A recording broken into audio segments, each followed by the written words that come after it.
Faso est une référence et nous devons maintenir le flambeau très haut. Aujourd'hui, après ici, nous irons inaugurer l'usine de ciment, qui est une usine de plus au Burkina Faso.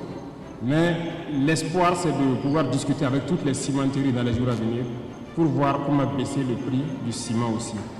Parce que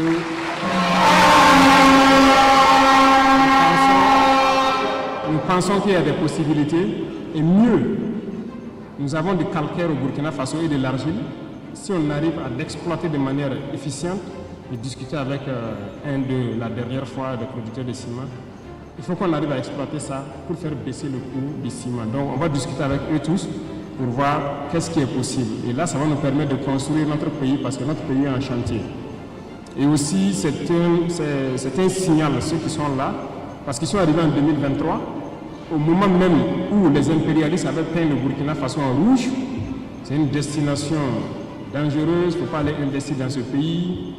Et ils sont venus avec leur argent. Ils ont injecté, ils ont construit leur usine. Je pense qu'ils ont fini depuis le mois d'octobre passé. Donc c'était un devoir pour nous d'aller les accompagner et passer un message aussi au monde pour les faire comprendre que le Burkina Faso, tel qu'ils le disent, c'est faux. Parce que ceux-là qui ont peint le Burkina Faso en rouge, vous voyez, automatiquement le lendemain, en tout cas quelques jours après, Air France a dit qu'il ne vient pas au Burkina Faso. Parce que c'est rouge, même Ouagadougou là, c'est la guerre seulement. C'est ça, non?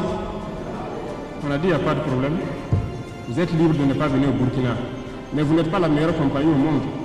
Si les autres compagnies continuent de venir, ça veut dire que vous êtes des menteurs.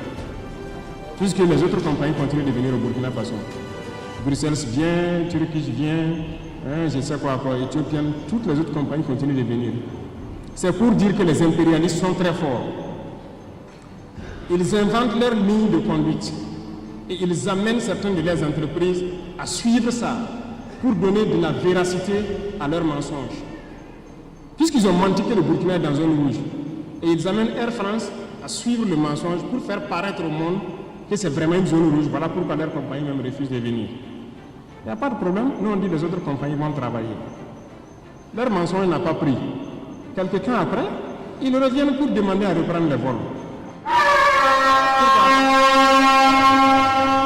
Si c'est devenu vert, il faut réécrire que c'est devenu vert et vous allez reprendre.